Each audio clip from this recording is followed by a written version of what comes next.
In the heart of the Galactic Union, beneath a dome of glowing crystal, hundreds of alien leaders gathered. Their eyes were sharp, their voices cold. They spoke in complex languages, their bodies covered in scales, feathers, or strange glowing skin. They came from empires older than Earth's oldest ruins. But today, they weren't meeting for celebration. They were discussing war. A dark force, the Oseth Swarm, had appeared at the edge of the galaxy. They were devouring colonies, moons, entire planets. Alliance fleets sent to stop them vanished. No survivors.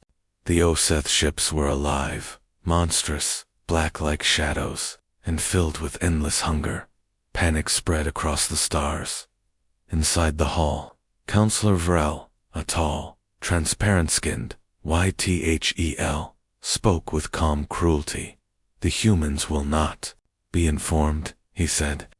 They have no fleet, no real technology. Their involvement would only weaken us. Others agreed. Earth, after all, was a young member of the Union, strange, emotional, unpredictable. Their weapons were primitive, their culture chaotic, their ships laughable. Far away, on a quiet listening post, hidden deep under the Martian soil, Captain Alina Cade sat watching silent signals from deep space. She saw something the Union ignored, outposts going dark, one by one, in perfect sequence. "What is it?" asked Jamal Ortiz, her engineer and oldest friend. Alina didn't blink.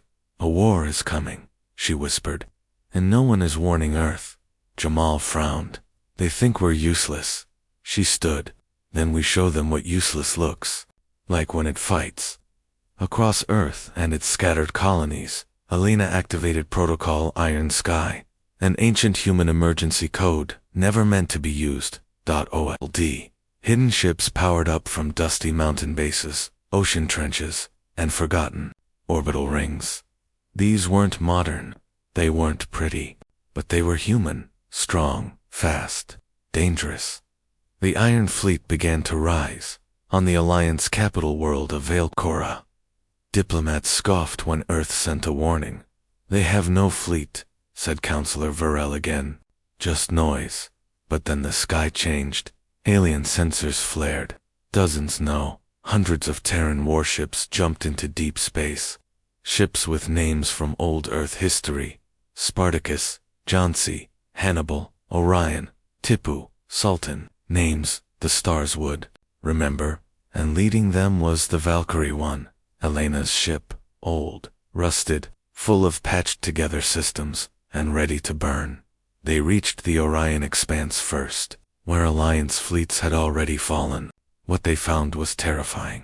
Oseth ships, like giant insects, black and pulsing, waiting in silence. No parley, no messages, only attack. The first human ships fell, but not without screaming defiance. "We're not leaving," Alina roared into the comms. "You want Earth? Come through us." Human fighters weaved between the Oseth like lightning, using reckless moves no AI would risk. Explosions lit the void. Pilots cheered even as they died. One by one, Alliance observers tuned in. They expected a slaughter. Instead, they saw a miracle. Terran ships moved like they were alive, not by command, but by instinct. Teams acted as one, covering each other, saving wounded allies with daring runs through enemy fire. Alina called it chaotic coordination. "Emotion is our weapon," she told her crew. "Fear, hope, rage, that's our power, not code." And it worked. The Oseth, confused by unpredictability, began to falter. When the battle ended, only 30% of the human fleet remained. The ASF had been pushed back, not destroyed, but shaken for the first time. A message arrived from the Alliance Council. It simply said, "How?" Alina answered with a tired smile. "You said we had no fleet. You were right. We had family. And when family is in danger, we don't wait for orders." Above Earth, fire still burned in the sky. Ships floated, wounded but proud. Humanity once laughed at, had faced the galaxy's greatest enemy, and survived. The stars would never forget the day the sky opened, and Earth answered with fire. News of humanity's shocking stand against the Oseth swarm spread across the galaxy like wildfire. On distant worlds of ice, sand, and crystal, beings who once laughed at Earth now whispered in surprise. Suddenly, humanity was no longer a forgotten child of the Union. They were the spark of resistance. On the battered flagship Valkyrie 1, Captain Alina Cade stared at the stars through cracked glass. Her body was bruised, her uniform torn, but her spirit blazed brighter than ever. Around her, wounded soldiers were carried through smoke-filled corridors. Some whispered prayers, some sang old Earth songs to hide their fear. Repairs? Alina asked quietly. Jamal Ortiz, his face streaked with grease and blood, replied, "We can fight again, but not for long. Ammo is down to 30%. Engines are coughing like old donkeys. We need help." Alina looked away. She already knew the truth. Earth had given everything. If the Oseth returned in full force, humanity alone would be crushed. But surrender was not in her blood. "Send a message," she said. "Full public channel." Jamal hesitated. To who? To everyone. The transmission crackled across space, reaching every member world of the Galactic Union. Voice was rough, yet powerful, like thunder wrapped in velvet. "Alliance worlds, hear me. We fought because no one else would. We bled because you called us weak.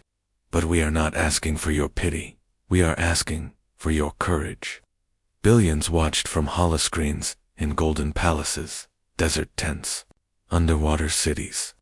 They saw a human woman, scarred and fierce, but unyielding. The Oseth are coming, not just for Earth, but for all of us.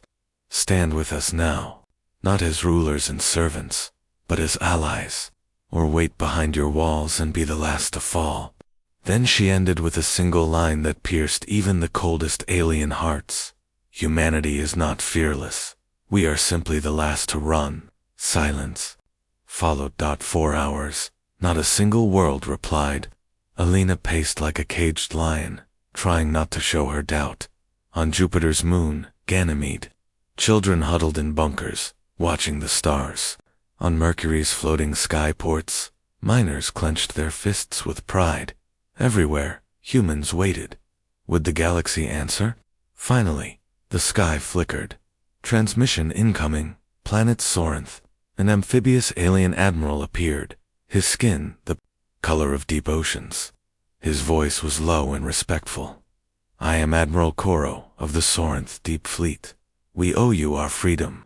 Our ships stand ready." One by one, more worlds followed.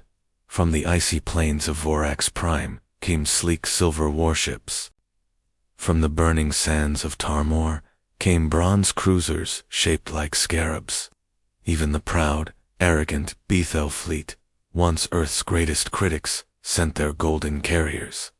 Within days, humanity's lonely stand became the galaxy's greatest alliance. They called it the Flame Armada. On barren Mars, the red dust shook beneath 1,000 engines as ships took flight. On Earth, sirens wailed with both fear and excitement as families hugged their children goodbye. Soldiers from every species gathered on the Valkyrie 1's scorched decks. Long tails, feathered wings, glittering eyes, and tattooed human skin, now united under one banner. Alina stepped onto a makeshift podium. Her heart trembled not with fear, but hope. Beside her stood Commander Axel Rin, a feline-like warrior from Vorax Prime, and General Zara Cole, a hulking insectoid from Tarmor. Once strangers, now brothers and sisters in arms. Alina spoke softly, but every soul listened. "We are different. We eat different food, breathe different air, dream different dreams. But today, we fight one war, not for glory, not for territory, but because every child deserves to look up at the sky without fear." She raised her fist. "For every planet lost, we will reclaim 2. For every life taken, we will save 1,000. Let the Osath remember the day the galaxy stopped running.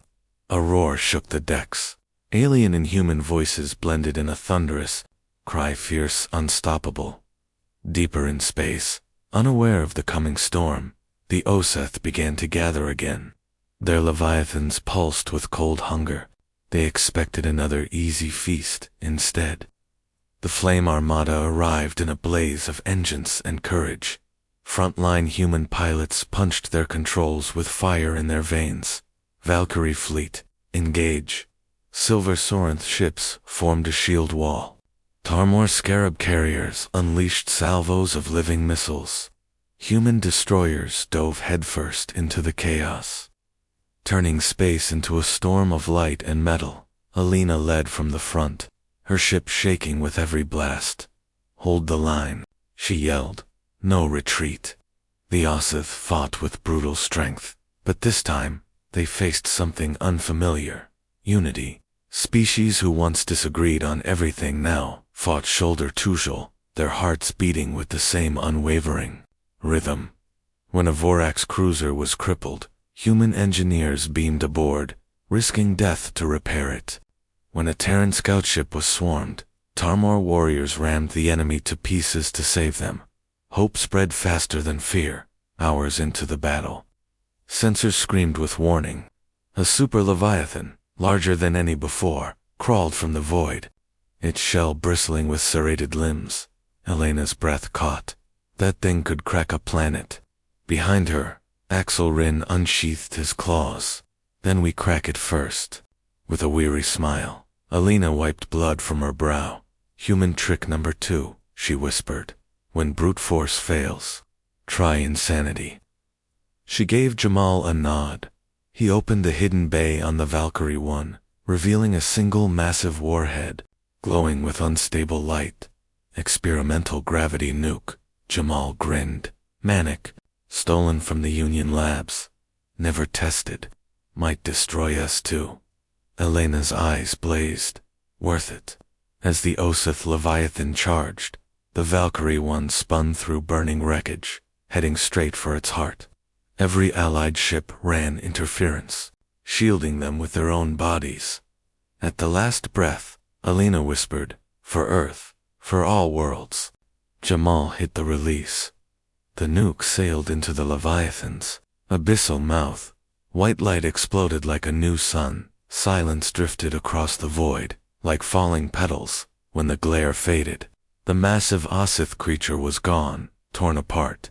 From within, remaining swarm ships wailed and scattered into hyperspace. Broken and leaderless, a stunned quiet fell over the battlefield. Then cheers rose, wild, unstoppable. Warriors cried, engineers hugged, pilots screamed victory to the skies. Alina fell to her knees, laughing and crying at once. Jamal wrapped a shaky arm around her. "We did it," he gasped. "Humanity did it." She shook her head. "No," she whispered, staring at the sea of allied ships, shining like a constellation of hope. "We all did." Above them, in the quiet stars, a new truth burned. When Earth stood fearless, the galaxy remembered how to roar. In the weeks after the great victory against the Osath Leviathan, the galaxy sang with new hope.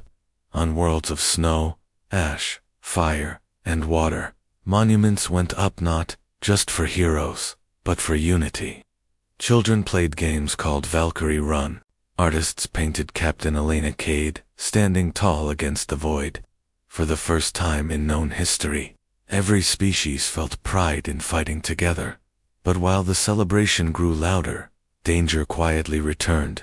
In silence, smoke, and shadow. Far from the heart of the Flame Armada, deep in the frozen rings of Cryos Gamma, strange signals flickered across old Union relays. They were faint like whispers through ice. Most thought they were echoes of Osath wreckage, drifting aimlessly. Only one person didn't believe it. Dr. Ayanna Brooks, a human researcher with sharp eyes and a sharper mind, was stationed in a lonely observatory above the gas giant Tempest. While others rested from the war, Ayanna could not sleep. Her dreams were filled with voices and warning signs. One night, the console blinked crimson. Unknown transmission detected. She leaned closer, heart pounding. The code wasn't Osith. It wasn't Alliance. It was older, even older than the first star maps of the Ethel. Ayana swallowed hard. That's impossible. Across space. She sent an urgent message to Alina Cade, now promoted to Grand Admiral of the Flame Armada. On the newly rebuilt bridge of the Valkyrie Prime, Alina listened in silence. Jamal, standing next to her, frowned at the data. You're saying something worse than the Oseth is waking up. Ayana's voice trembled through the holoscreen. Not waking, watching. These aren't attacks. They're scans. Jamal crossed his arms. Scanning what? Ayana looked directly into the camera. Us. Elena's blood ran cold. She immediately called an emergency council of the Flame Armada. Alien commanders arrived, one by one. Captain Axel Rin curled his tail nervously. General Zara Cole tapped her armored claws. Even Counselor Vrel, once humanity's greatest doubter, sat with steely eyes. This could be another enemy, Alina warned, her voice low and fierce. Someone, or something, has been waiting while we celebrated. Vrel, his pride scarred, but his mind sharp, spoke first. What proof do we have that this is not just Oseth debris? Ayana appeared beside him like a ghost, pulling up ancient star maps. Because these frequencies match signals found carved into ruins on 10 different dead worlds. Ruins belonging to a species that vanished before written galactic history. On the screen flashed a symbol like a burning spiral. Zara Cole clicked her mandibles in fear. The lost ones, the harvesters from old Tarmor, legends. Rumors had whispered about them for centuries. A civilization so advanced they didn't conquer worlds, they stripped them clean and vanished like smoke. Most believed it was a myth to scare hatchlings into obedience. Now, perhaps it wasn't myth at all. Elena stood slowly, her presence solid as iron. We are not children to be scared by legends, she said, but we owe it to every life we've saved to be ready. Prepare defenses. Scout the outer rims. And most importantly, her eyes sharpened. No more secrets. If we do this together. The way we beat the Aseth, the Council, agreed. Within days, the Flame Armada spread across the galaxy once again, but this time like a whisper instead of a roar. Human scouts dove into unexplored sectors. Alien spies used ancient tunnels under forgotten moons. Every small outpost was placed on high alert. Back on Earth, civilians tried to remain calm. Mothers hugged their children tighter at night. School teachers told their students stories of courage from the Osith War. If darkness comes again, they said, remember that a small planet once lit the whole sky. Yet fear crept in, soft but deep, on a silent moon called Nira's Eye. 3 human Marine Sergeant Leo Marsh, Private Kira Dune, and Corporal Vin Petal patrolled a rocky ridge. It was freezing. Wind howled like wolves. Leo's breath turned white. You two believe what they're saying? Ancient gods coming back. Vin smirked. Please. Everything is ancient these days. Kira, the youngest, stared into the endless dark. I just hope if they come, we fight as one again. That was when the ground shook. The Marines spun around. Weapons raised out from the snow. A massive metal pillar rose. Covered in symbols none of them had seen before. Spirals inside spirals. Lights flickered along its surface, scanning the air. Kira stepped back, face pale. Sarge, we have to call this in. Leo nodded. Do it. Fast.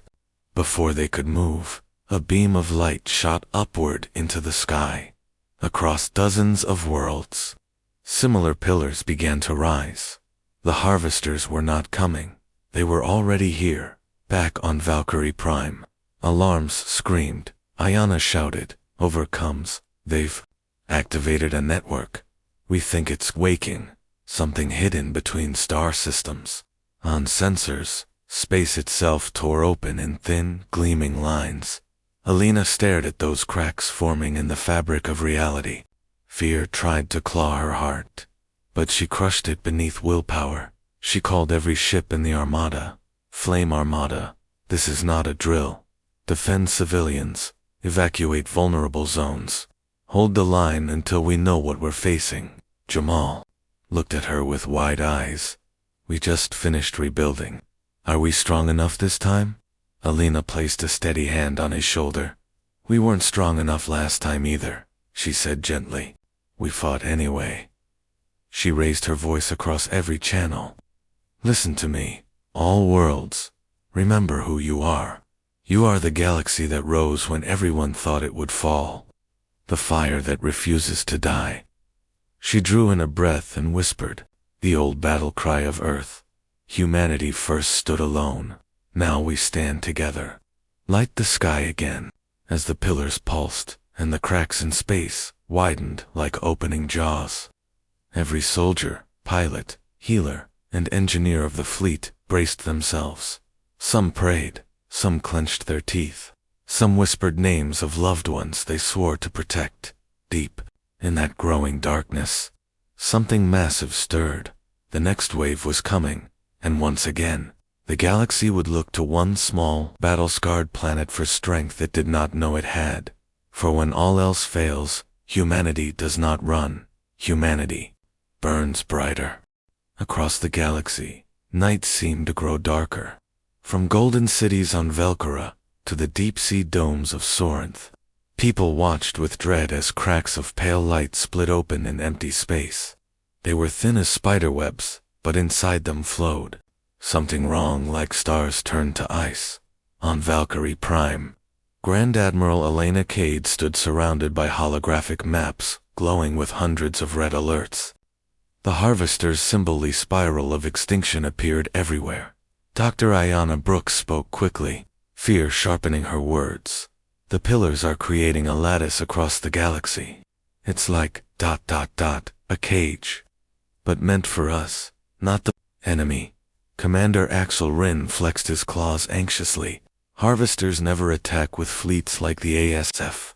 Legends say they rewrite worlds, turn life into ... fuel. A cold chill went through every officer in the room. Elena's eyes focused, burning with determination. We won't be rewritten. We'll resist, like we always do. Hours later, fleets mobilized. Human ships flew out first, engines blazing like comets behind them. Tarmor beetle carriers opened their wings to release fighter swarms. Sleek Sorinth cruisers cut through the void like knives through water. The Flame Armada stretched now from one edge of the galaxy to the other. Alina split them into 3 groups. Guard the core worlds. Evacuate planets near pillars. Track whatever is coming through the cracks. Meanwhile, ordinary citizens did extraordinary things. On Earth's moon, families packed into bunkers, singing old songs to keep fear away. On Mars, miners volunteered as emergency engineers. On Jupiter's moons, students trained to assist medical crews. Humanity had changed the galaxy not just with weapons, but with their fierce, burning courage. In a hidden sector near Cradle Nebula, the scout ship, Firefly, captained by sharp-eyed Lieutenant Rhea Morgan, found the first horror. Her ship trembled as it drifted past a harvester crack hanging in open space. Inside it, she saw shapes, not ships, not creatures. Something worse. I see structures floating between dimensions, she whispered into her log, voice wavering. They look like frozen cities, like the bones of thousands of worlds sewn together. Before she could pull back, long metallic tendrils shot out from the crack, wrapping around her engines. Cut us loose, she screamed. Her pilot, an alien, named Sarah of Tarmor, hissed in fear and slammed every thruster. The Firefly broke away with seconds to spare. Blue fire streaked behind it as it jumped to hyperspace. Rhea's warning raced through the Armada. The cracks are alive and hungry. The council reconvened in urgency. Fear flickered in every eye. Commander Zara Cole beat her armored fists on the table. We should strike now, burn every pillar. Ayana shook her head. Too late. The network is active. If we destroy even one pillar, the energy backlash could rip a planet in half. Silence fell. Alina lifted her chin. There must be a weak point.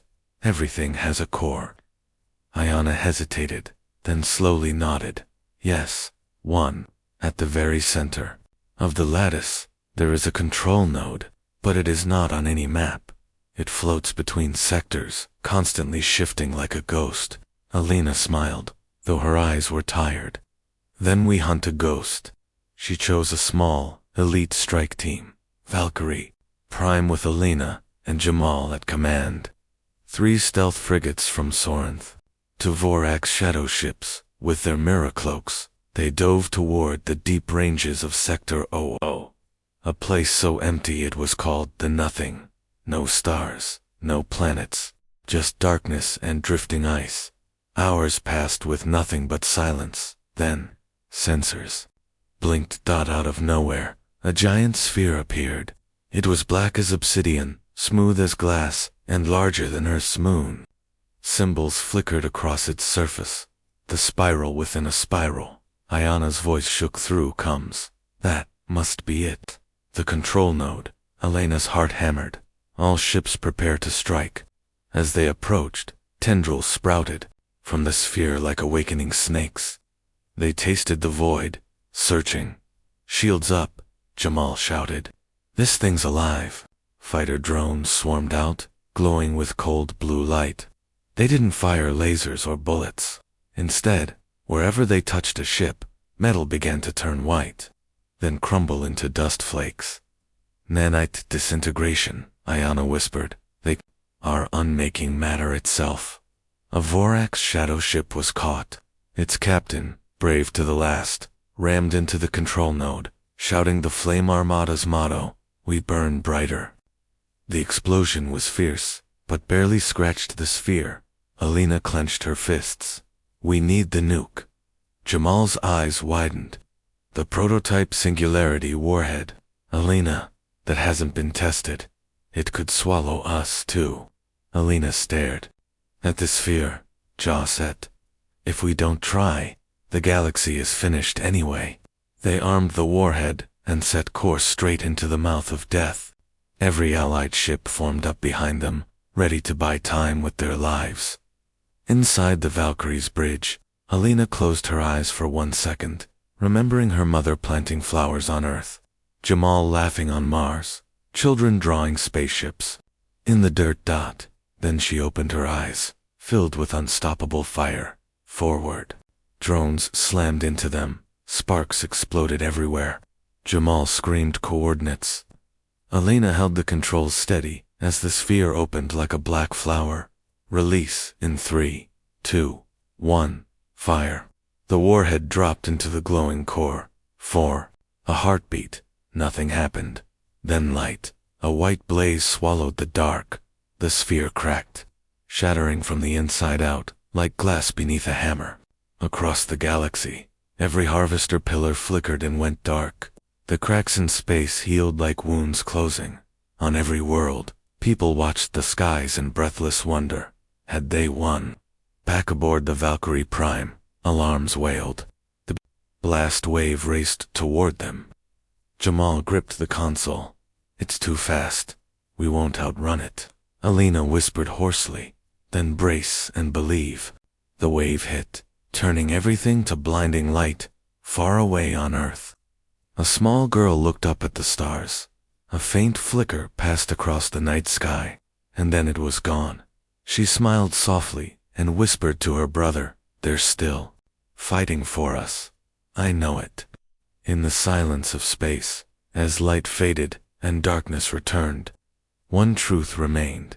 So long as even one human heart burns with hope, the stars will never truly go dark.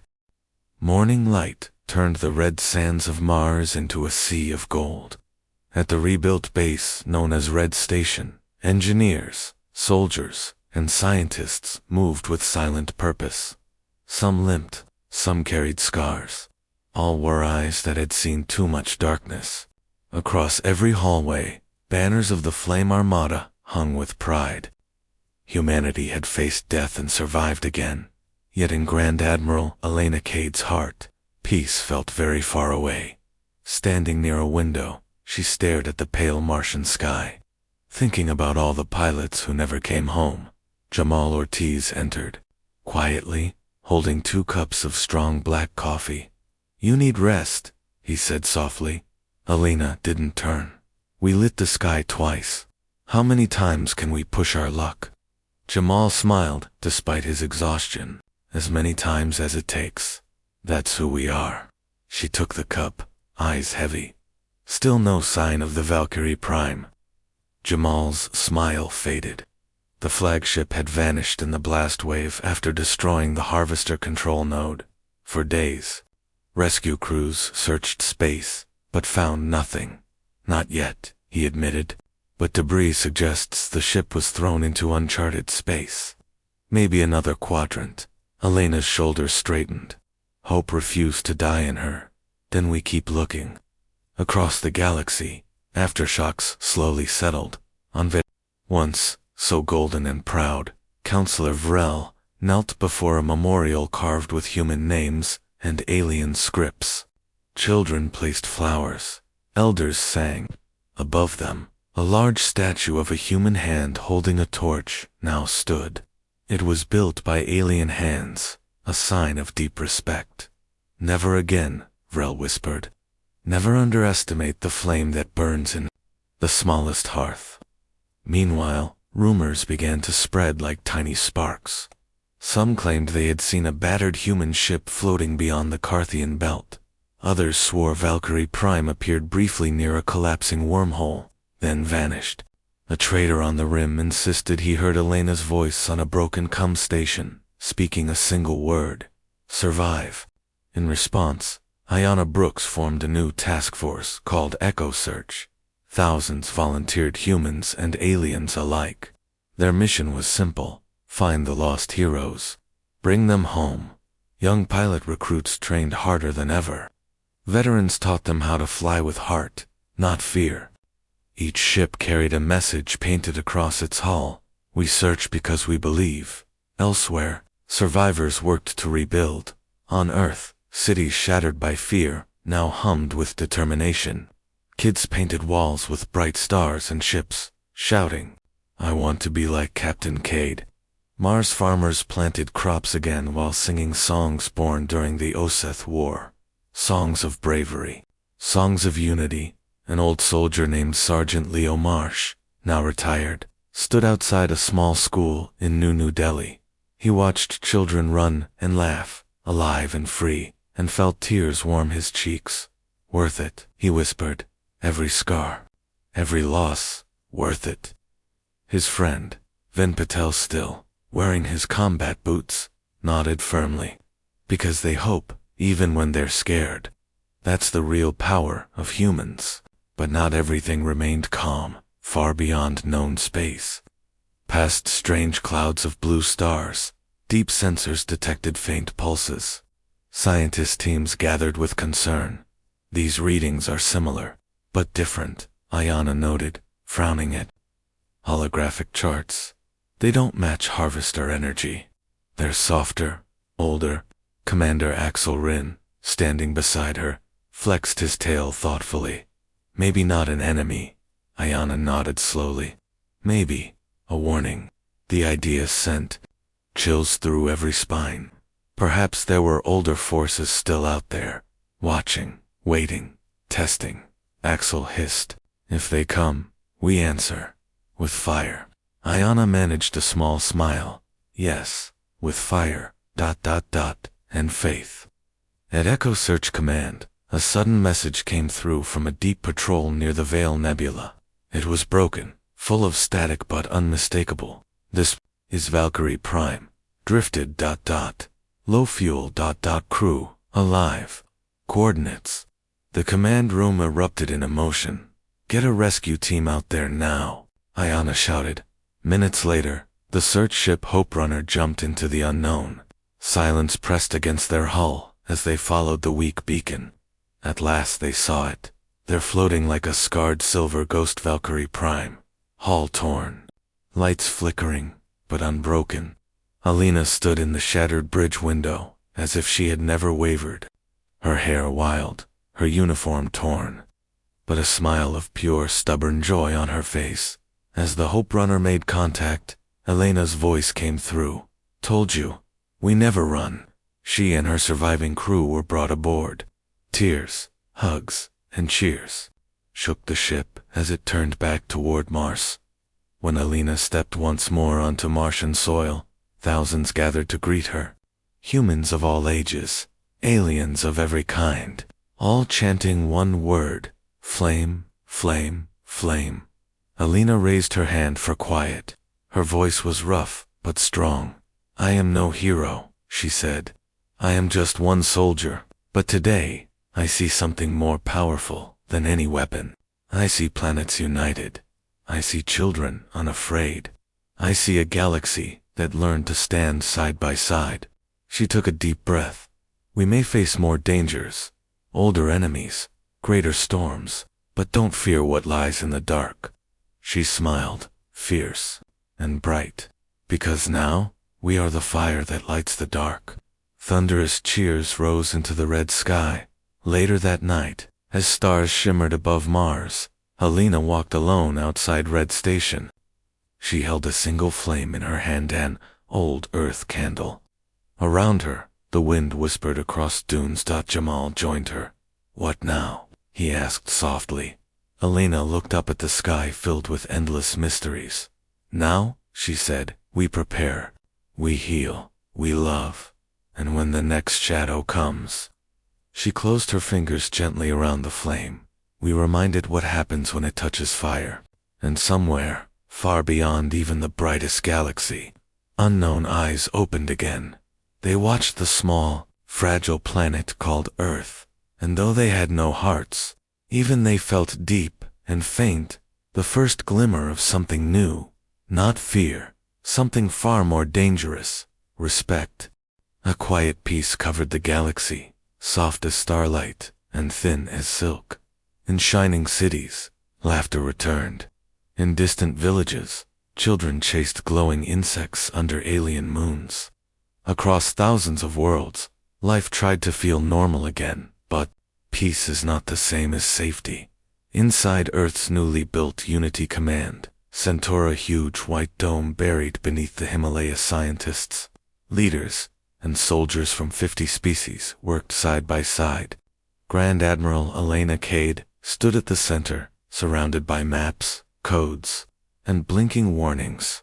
Her face looked calm, but her heart knew the truth. Something else was coming.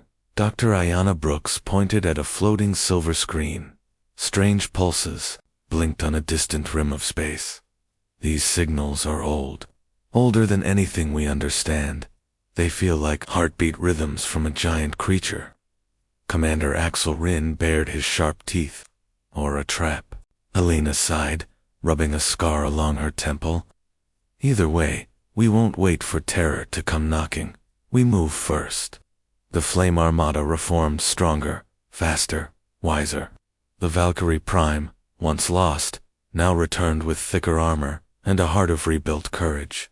Engines hummed, fighters swarmed, new recruits mixed with veteran heroes, each carrying hope like a sharp blade before departure. Alina walked among them. She smiled at Private Kira Dune, now taller, braver, with stripes on her shoulders, ready for another impossible fight. Kira saluted with pride. "Born ready, ma'am?" Beside an engine bay, Sergeant Leo Marsh flicked a cigar and laughed. "You look tired, Admiral. You sure your fire is still burning?" Alina leaned closer, eyes blazing.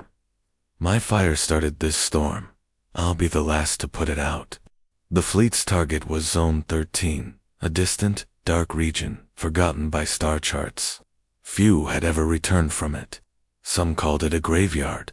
Others called it a warning. As the Armada jumped through warps of blue and silver, pilots whispered prayers, soldiers tightened armor, and engineers patted rusty tools for luck.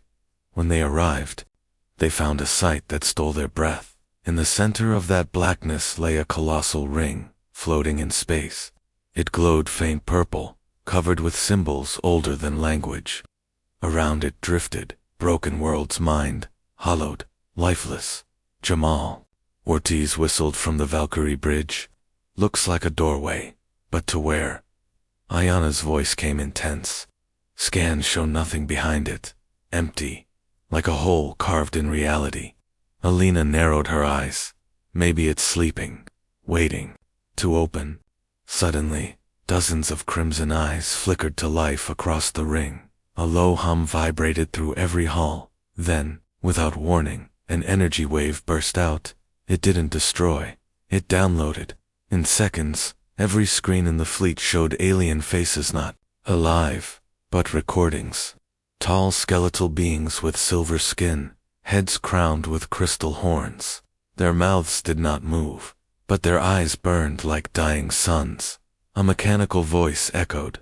We are the architects. We built this galaxy. You are malfunctioning creations. Prepare for reclamation. Every soldier froze. Alina growled low. Malfunctioning, we are living. The voice replied in chilling calm. You burn. You resist. You evolve without permit. Return to Kodor. Be erased. As the last word faded, hundreds of needle-shaped vessels emerged from the ring, smooth and silent like silver knives. Then they came fast as thoughts. The battle exploded. Human fighters charged first, out of pure instinct, dodging bright lasers. Sorinth cruisers formed shields of rippling water energy.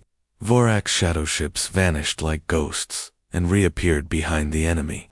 Scarab carriers fired living missiles that screamed into the void, but the architect ships were relentless. They adapted. Each time they were hit, their metal reformed, learning from every strike. They began slicing through defenses, erasing ships with rays of crackling blue light. Admiral Jamal yelled over alarms. They rewrite matter. If they touch us, they unmake us. Elena's voice cut like a blade. Then don't let them touch you. Her ship spun through wreckage at insane angles. Fighters followed her daring dance. Soon, the armada mirrored her sudden madness, diving, climbing, spiraling, a whole fleet, moving like one pulse of wild heartbeats. During chaos, Ayana made a stunning realization. Alina, she cried. Their ships share one central mind, one command code. If we can infect it, crash it, we could freeze them all. Elena's eyes flashed. Do it. Ayana uploaded a virus born from Earth's oldest weapon, human creativity. Jamal sent it pulsing through captured architect code. As the enemy adapted, they unknowingly opened the Trojan gate. Within seconds, the architect ships began to shake, stutter, spark, and then freeze in place. Silent statues of alien perfection. Across the battlefield, a hush fell. Alina gripped her chair. Did it work? Ayana, trembling, whispered, yes, for now, but the main system inside that ring will reboot soon. Alina stood tall, facing the view screen and the massive ring. She spoke softly over all channels. Hear me. We may be chaos to them, but our chaos is life. We laugh, we cry, we grow, we love, and that makes us worth protecting. She raised her fist, her voice turning iron. So if the architects come to erase us, we do what humans have always done. We fight the impossible and we win. A roar of triumph answered her across light-years as her fleet regrouped. Alina whispered to herself, almost like a prayer.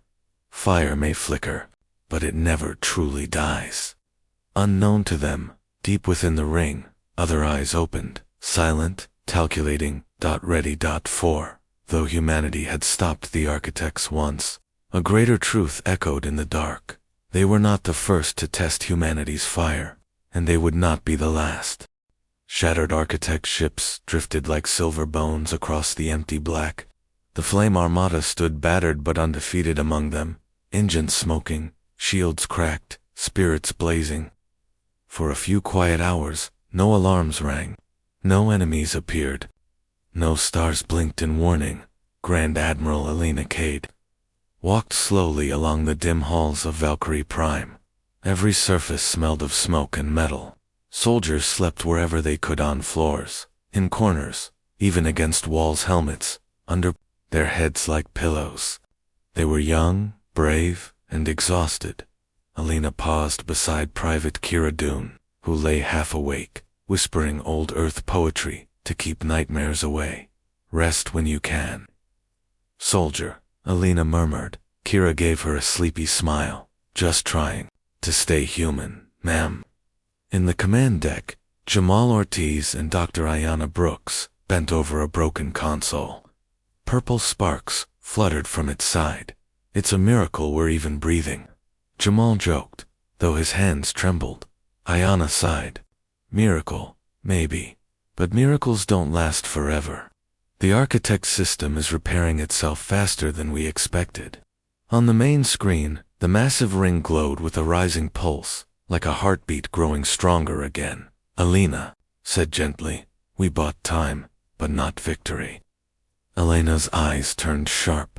Then we use every second. She called a council across the armada. Commanders appeared. Zara Cole, scarab-armored, scarred but unbroken. Axel Rin, graceful as a blade, tail flicking with tension. Counselor Vrel, face lined with guilt and pride. Elena spoke firmly. We face an ancient enemy. We are tired. Our ships are damaged, but I will not abandon this position. If we fall back now, the architects will flow into the core worlds like a flood. We hold the line here. Zara Cole slammed her heavy fist on the table. Tarmor stands. Axel Rin nodded. Vorek's claws remain sharp. Counselor Vrel cleared his throat, voice steady. For once, humanity will not stand alone. Repairs began. Across the fleet, humans and aliens worked side by side like a single living engine. Sparks flew, metal rang. Jokes, food, stories all were shared. Fear was everywhere, like cold air, but so was courage, warming every heart. On Mars, children sent hologram messages to the fleet. One small girl, missing her front teeth, said brightly, Dear Flame Armada, we made drawings of you winning. Please come home safe. Elena watched that message on loop. When doubt whispered, she hit play again. Plans formed quickly. Ayanna built a virus upgrade to shut down the architect ring permanently. Jamal modified torpedoes to carry it straight into the core. But delivering them would require a suicide run. Volunteers poured in. Kira Dune, Leo Marsh, pilots, cooks, cleaners, rookies. Every name wrote itself onto the mission list. Jamal shook his head. We can't risk so many. Elena crossed out names herself, fighting back tears. I will fly it, alone. Her crew roared in protest. But before they could argue, an alarm blared louder than before. Enemy wake detected. The architect ring lit up. From within it, a colossal form stirred a ship, bigger than any before. Its shape looked like a serpent, made of glass and nightmares, eyes burning with blue fire. Ayanna gasped. That's not a ship, that's their primary intelligence. The mind of the architects. Elena gripped the rail. Then, we kill the mind, or nothing we do matters. The battle began with terrifying force. The architect mind moved through space like a god. Where it passed, metal rusted, shields failed, hope faltered. Flame Armada ships swarmed with everything they had. Missiles, lasers, gravity bombs, raw courage. Human fighters weaved paths so wild even computers struggled to track them. Sorinth cruisers twisted their watery shields around allies. Tarmor beasts latched onto the enemy hull, slicing through glowing metal. But the mind adapted. It learned. It struck a Vorax ship, exploded. Its captain roaring victory even as he died. A human destroyer rammed the mind's tail, buying precious seconds before being torn apart. The battle became chaos. Jamal shouted over flames, Elena, if we don't launch now, we won't get another chance. Elena nodded once, They loaded the virus torpedo onto a small stealth craft. Black, fast, and dangerous. Alina climbed inside. Before sealing the hatch, she looked back at her crew for what might be the last time. Remember, she said, voice steady, but eyes shining. It's not about how long we live. It's about how brightly we burn. Kira sobbed but saluted. Jamal whispered, bring the dawn. The stealth ship darted through the battlefield like a shadow of determination. Enemy eyes swept the void, searching, but Alina flew with the heart of a storm. The architect mind sensed her too late. She dove straight toward its glowing core. Alarms screamed. Metal shook. Fire burst behind her. Ayana's voice crackled in her ear. You're almost there. 10 seconds. Alina pushed harder. 5.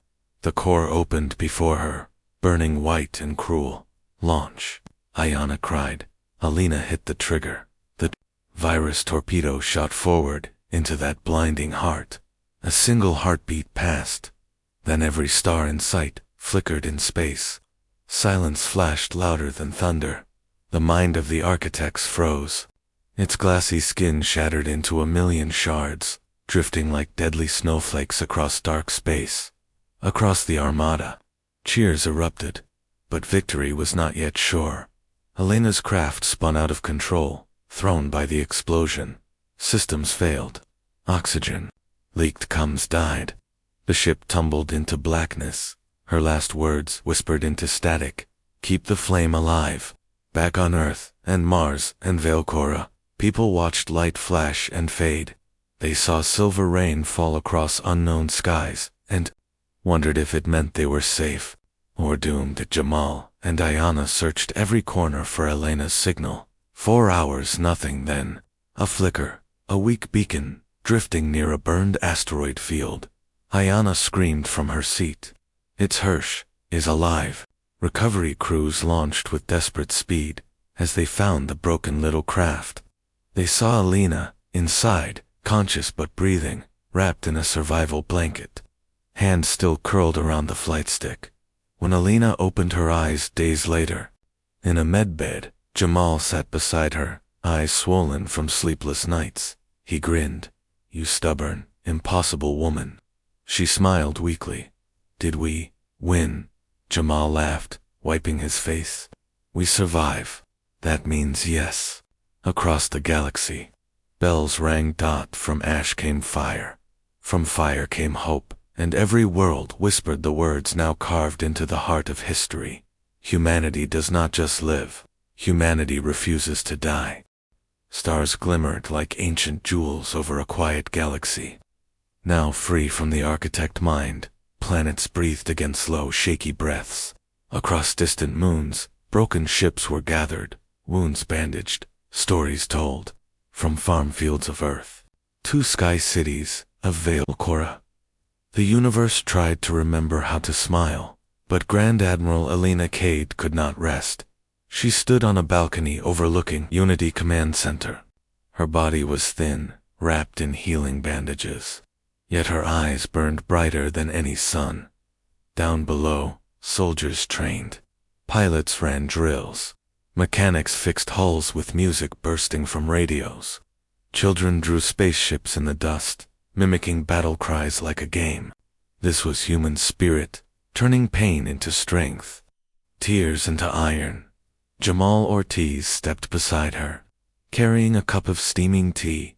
You're supposed to be recovering, he teased softly. Alina didn't move her gaze. Recover later. The galaxy still watches us. Some with hope, some with fear. Dr. Ayana Brooks joined them, holding a data tablet. Border sensors just detected new movement in Sector Gray 12. Unknown. Could be survivors of the architects. Could be something else. Elena's jaw tightened. We have precious little time before the next storm. Inside, the council gathered again. Faces old and new, human, alien, friend, former rival. Captain Axel Rinn, sleek and calm. General Zara Cole, fierce as ever. Counselor Vrel, wise at last. Ayana tapped the map. The architects left behind echoes. Glowing fragments of their machines scatter through space. They could reawaken or someone could claim them, Zaracold growled. Then we hunt them before anyone else does. We will, Alina said softly, but our people are tired. Our ships need repair. We must rebuild faster than fate can break us again. Counselor Vrel leaned forward. Perhaps it is time to form something greater. Not just the Flame Armada. Something permanent. His voice shook with rare emotion. Let Earth lead it. Silence filled the room. Alina blinked with surprise. You want humans to lead the defense of all worlds?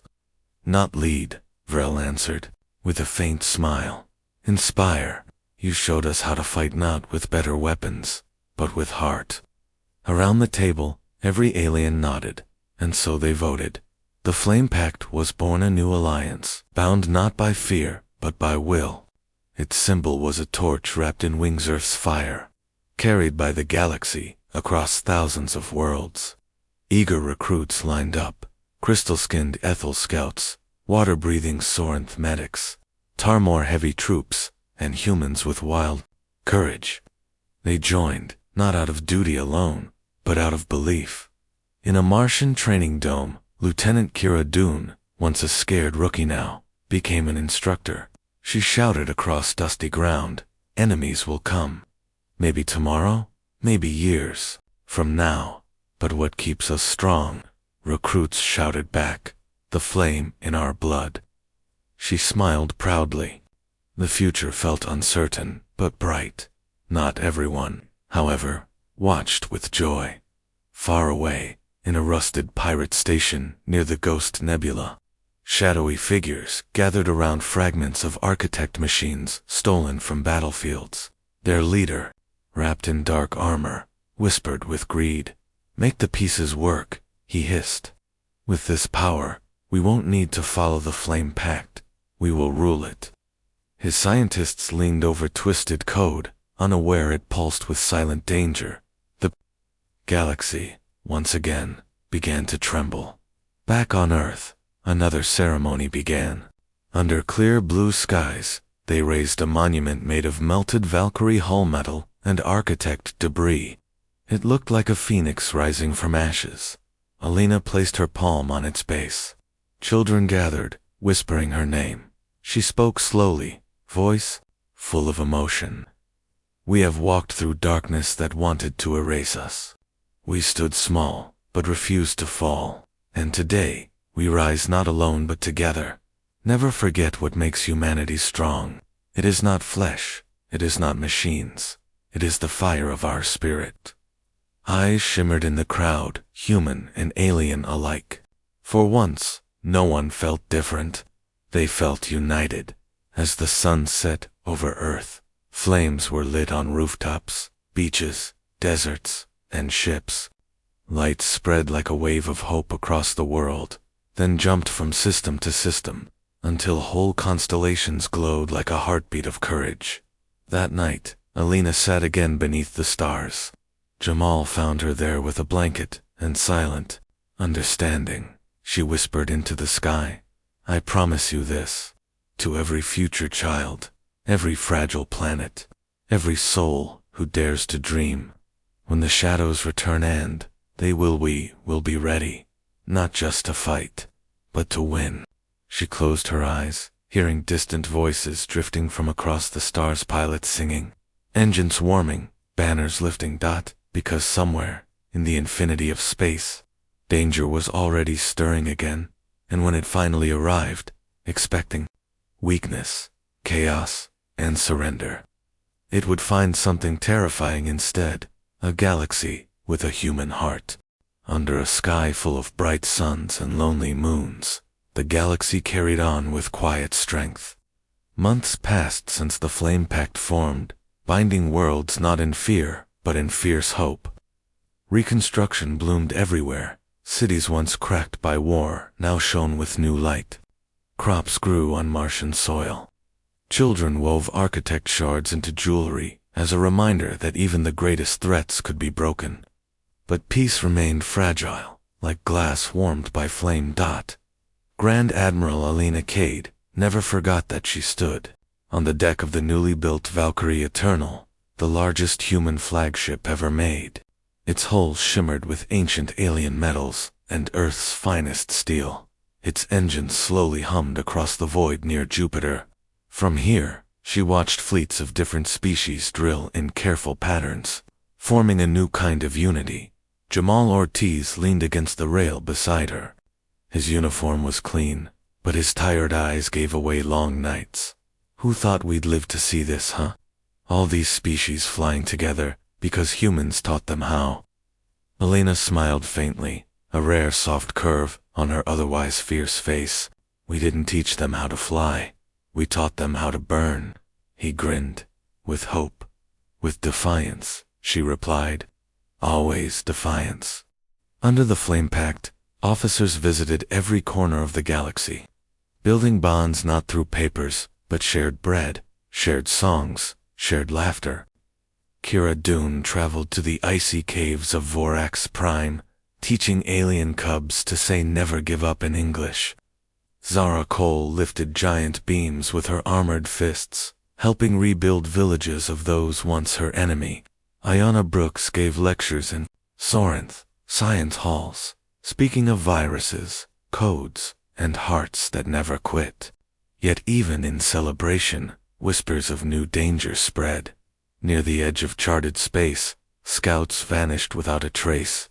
Unmarked ships loomed in shadow, and on the moon of lost planet Elicent, someone found what appeared to be a statue left by an unknown race. Curled around it were characters reading, "Beware, the last light." Alina knew what it meant. War again was coming. One night, she returned to Earth, not to command but to remember. She walked through the ruins of her childhood hometown, near the old Atlantic coast. Hurricanes and wars had torn this place more times than she could count. Yet flowers pushed through broken sidewalks. Birds still sang in burned trees. Humanity always returned, always rebuilt. As she touched a cracked window frame, she heard footsteps behind her. It was Sergeant Leo Marsh, now a peaceful farmer, holding a basket of apples. "You sure you're still made for war, Admiral?" he asked kindly. "Sometimes I think you've earned your right to rest." Alina touched an apple gently, remembering his bravery on distant moons. "You ever wanted to stop fighting, Leo?" He shrugged. "Wanting is one thing. Needing is another. If people like us rest too long, the dark creeps back." She nodded with quiet agreement. "Then I'll keep my sword sharp, so children never need one." At Unity Command, a final council met under a ceiling of stars.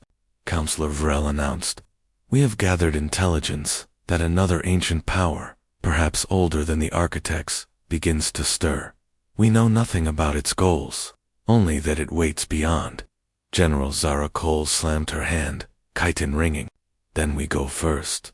Launch preemptive fleets," Ayanna Brooks whispered, "or seek to speak first. Words before guns, if possible." Alina listened, silent. Finally, she stood, "Commander once more. When the time comes," she said, voice steady, "we will be ready to defend life. But today is not about war. Today is about warning. We must remain awake, brave, united, so no darkness ever crosses our borders without finding fire waiting." Her words echoed like a drumbeat. The next day, the Flame Armada launched a silent watch across deep space. They did not fire. They did not threaten. They simply stood thousands of ships across black skies, like lanterns against the unknown. On every world, children looked up at that shining defense line, whispering prayers and dreams. On Earth, a young girl named Anissa, daughter of refugee parents from Valcora, picked up a small wooden stick in her garden and pretended it was a sword. She didn't know about the architects or the Aces. She just knew humans once saved the galaxy. She wanted to be like Alina Cade, fierce, fearless. When Alina visited a school, Anissa ran forward and grabbed her hand. "Is it true," the little girl asked, eyes wide, "that humans never stop?" Alina knelt and squeezed her fingers gently. We stop when the stars go out, and not 1 second before. The child smiled, and across the courtyard, it was as if hope itself learned to walk again. Night fell across the galaxy once more, in unknown regions, beyond starlight. New eyes opened, studying the flame packed with distant curiosity. They had watched humans crawl from dirt to machines, from machines to starships, from lonely survival to unstoppable legend. No longer did they see humanity as weak. They saw them as the line between existence and extinction, and perhaps even they felt the flicker, not fear this time, but respect, hesitation, maybe even destiny, because history had proven a powerful lesson. You could break their bones, you could silence their songs, you could burn their worlds, but so long as one human heart remained, the fire would return and rise again. As Alina stood on the bridge of Valkyrie Eternal, watching the horizon burn gold behind Earth, she whispered the only truth that ever mattered.